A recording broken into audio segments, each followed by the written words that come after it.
Hello guys, introducing ONVO. Witness its stunning design, affordable luxury, and imminent sub-brand launch set to revolutionize the market. There's a new video out for ONVO. Go and check it out. You can see the testing happening, and the car looks amazing. I'm a fan of SUV coupes, and I have to say, it's competing well with the EC7. The EC7 looks great too. So, in terms of design, I would give it a solid 9 out of 10 rating. 9 out of 10. What do you all think? A 9 out of 10 for the design of this car. And you must have seen the interior pictures as well. They are also fantastic. Finally, a horizontal screen that customers can buy. People have been wanting horizontal screens for 4 years. Alright, NIO has finally brought it, but in the ONVO car, and that too at an affordable price. So, there's nothing wrong with that. And friends, this is what investors are not expecting. Investors are very pessimistic.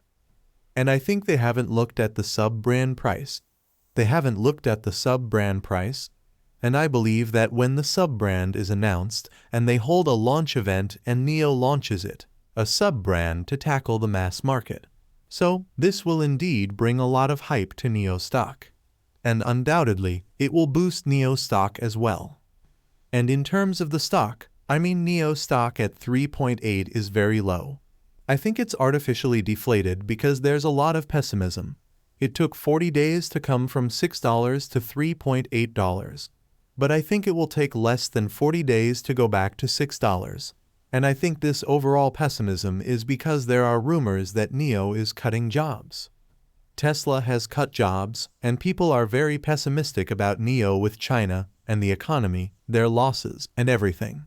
But I believe that when they launch the sub-brand in May, it will be a huge positive catalyst that will excite people more. It will help cover shorts. I think it will be something that will boost the stock a lot because investors are now seeing that NIO has found a way to deliver vehicles much more effectively. And that's very exciting. And if you haven't followed NIO so closely, you're up to date. But most people, most investors, maybe they don't know about it. And institutions, and those institutions that are not paying attention to NIO right now. When the sub-brand news is announced, they look at their news and think, oh, this car company is launching a sub-brand to boost its sales. And these people, these institutions, these companies may be hedge funds that have never taken a position in NIO before, okay? These could be new institutional investors. And new retail investors could also enter NIO stock because of this sub-brand news, which, as you know, is cheaper and better than the Model Y. It can provide better value. We have the winning formula there. And guys, most people bought NIO stock when it was $3 in 2020. You know, they were a bit scared then too. And maybe they sold too. And I know that many NIO owners at that time really liked the company. They bought the stock at 1 and sold at 3. But then NIO stock went to 60, right? We're not going to 60 right now. We're not going to 60 right now. But right now, the situation is that the price is artificially deflated. Alright? It's artificially deflated. You know, the market cap is now $803 billion. That's less than the cash they have. Alright? We're trading at a price lower than the cash level. It's just madness. Buying NIO stock right now is like buying free money. Madness. And I really want to say that investors are very pessimistic right now. They think NIO has no way of delivering more vehicles. Alright? They think there's no way. But of course, with the sub-brand, you all know. Alright? You have superior knowledge that the sub-brand is going to be fantastic, and it will greatly boost NIO sales. You must have heard that NIO CEO said they're not chasing robotaxis. And yes, this could be good or bad. And I said that, you know, this is an ultimate goal and end-game goal that eventually we should go for robotaxis. You know, NIO CEO said they won't take away jobs of those taxi drivers, but they will be replaced later through automation. Why is NIO using so many robots in the factory instead of workers? Alright, automation is replacing normal human jobs. So why is NIO CEO using robots instead of workers in the factory? Alright, if that's their argument. So, I think eventually they will have to move in this direction. But a positive aspect of this is that they are not spending so much money on developing robot taxis, although they could, right?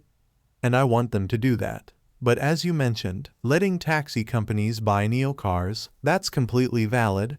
I understand that in the 180 to 200,000 RMB range, that sub-brand, sub-brand, Firefly brand, will actually become a prime vehicle for many Uber drivers there in China. They call them Didi drivers and also taxis. With NIO, using them as taxis is a bit expensive for them. I mean, any scratch or repair. Depreciation is higher than what they would earn from driving the car and serving customers. So, it makes sense. With a better swap, it makes sense when we talk to many ride-hailing drivers. The biggest issue, of course, is fuel consumption cost. And also, going all electric, charging is so difficult. They have to charge at night when it's cheapest. And this is really harmful to their health. Also, they need time. They can't afford to lose time at the charger swap to do more work. Battery swap is a perfect solution. But right now, NIO doesn't have a car that is so cheap for them to use as a taxi. We have a ultimate solution coming very soon. And these taxi orders, if we get those. And I am fully hopeful that they are going to happen because it's a no-brainer for these taxi companies. Alright. Battery depreciation and degradation will also become a big issue in the future, and they can mitigate this issue with NIO, as we saw in the past summer. In the past summer, you may have heard that a city near Beijing stopped using electric buses because the batteries had degraded significantly and it cost a lot of money to replace them. So they went back to gasoline buses in China. It's absolutely absurd. This shows how important it is to mitigate battery degradation and avoid it becoming a business expense. So it's a no-brainer for these taxi companies. And we are seeing some taxi companies in Europe using NIO. In Europe, along with NIO, there are Mercedes with taxis too. So it's very logical for NIO to have taxis in Europe as well. So this is a good thing that's happening. In China, under the Firefly sub-brand, we can expect massive taxi orders in 2025. When the sub-brand launches and people are interested in it, so sales are going to increase significantly. As little as 2 years from now, I'm saying sales will skyrocket in 1.5 to 2 years to the moon. Sales will go to the moon. So will you be a part of it, or would you prefer to watch in temporary fear and desperation? Alright, so that's something to think about. A lot of good things are happening that we are seeing and that are definitely going to happen. But sometimes people don't have patience. Sometimes you have to be patient so that you can reap the rewards. Thank you for joining us today. If you enjoyed the video, don't forget to hit the like button and subscribe to our channel for more stock predictions and market insights. Remember to turn on the notification bell so you never miss an update. Happy investing, and see you in the next video.